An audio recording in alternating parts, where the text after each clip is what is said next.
سلام دوستان عزیز، هموطنان گرامی و پادپیچکان محترم. خوش آمدید به برنامه نوبتی دیگری ما و امروز برنامه ویژه است. برنامه ما خیلی هم برنامه فوق العاده از دیگر برنامه ها فرق کننده است، چون امروز از دین روز تا به امروز ما خیلی هم خوش خرسند و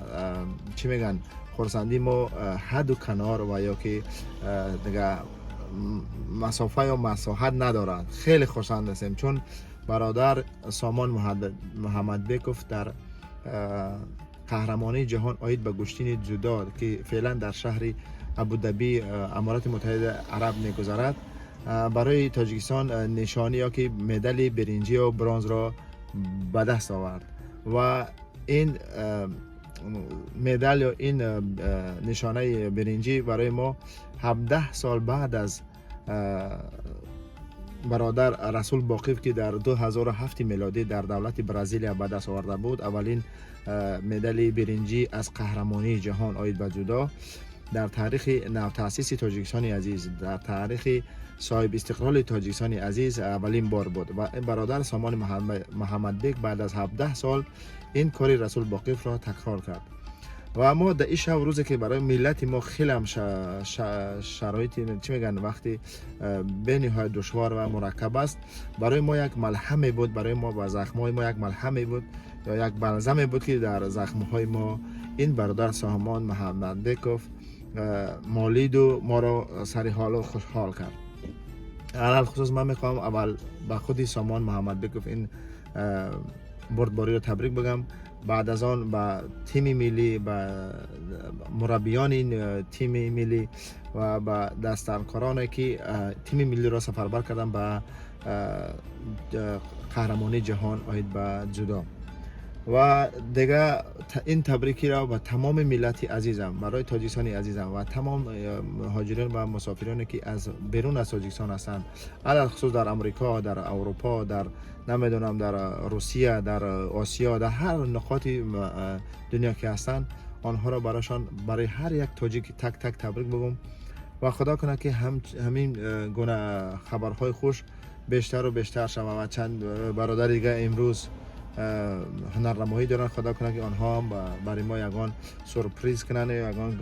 خبر خوش برسونن. دیگه دوستان عزیز،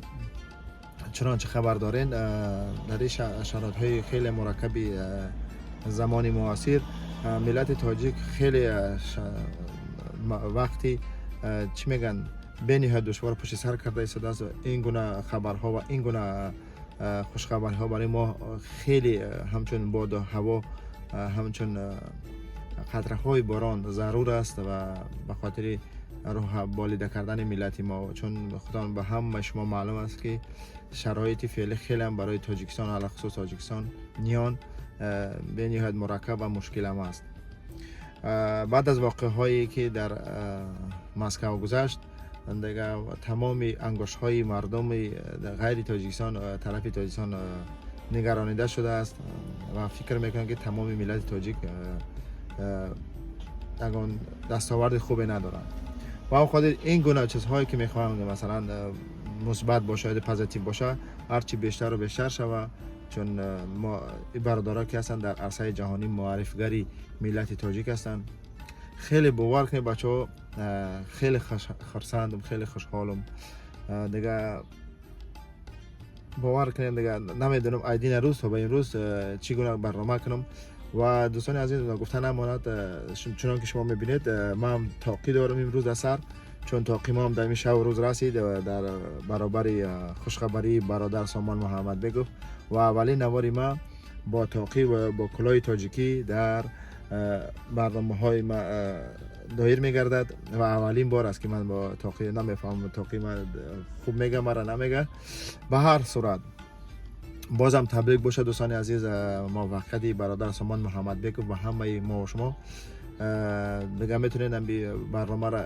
لایک مونین، پدیلیت سکنین به برادرای دیگه، چون ما تاجیکان فرانسه، علاوه خصوص تاجیکان فرانسه با شما هستیم و در هر حالت ما شما را طرفداری و جانبداری میکنیم.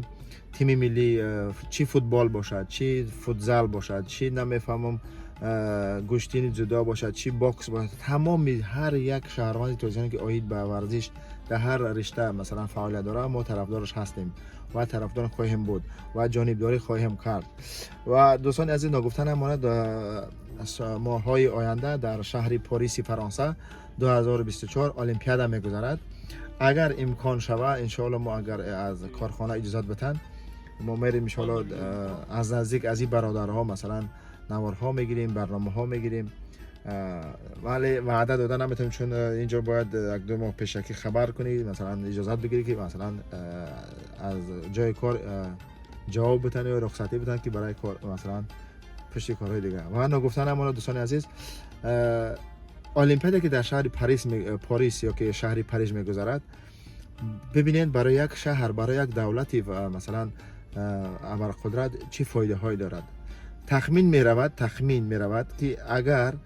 3.5 تا 4 تا 5 میلیون نفر در ماهی مثلا ایون یا ایول و شهر پاریس همچون گردشگر و همچون سیاح و همچون نمیفهم تماشابین می آید و بیش از 6 تا 12 میلیارد یورو تخمین زدن که با فایده دولت فرانسه یا که با بودجه دولت فرانسه وارد بکرده می شود. و فعلا این ماهی می فعلا قریب 60 تا 70 درصد تمام بلیط ها تمام مثلا تیکت ها فروخته شده گیان. و این شما میتونید که معلومات رو برین در سایت خود مثلا چی المپیک فرانسه مشاهده کنین. شاید تا وقت 100% هم شاید اگر جو نباشد.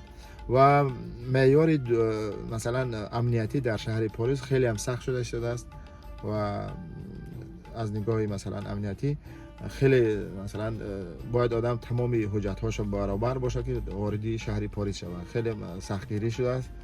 و اون خاطر دوستان ما کوشش میکنیم که اجازه بگیریم و بریم ان شاء الله المپیاد از تمامی مثلا برادران مثلا خواهران ورزشکاری ما نوار بگیریم. دوستان دیگه وقت شما زیادی را نمیگیرم. این نوار چون چه گفتم پدلیس کنین، لایک مونین، کامنت را بزنید که دیگه برادران و خودی سامان محمدی گفت این برنامه رو ببیند چون ما تاجیکان فرانسه خیلی طرفدار و خیلی هم دوست داریم. دیگه شما رو به خدای پاک میسپارم تا برنامه‌های بعدی. خداوند یار و مددگار همه ما و شما باشد. بدرود.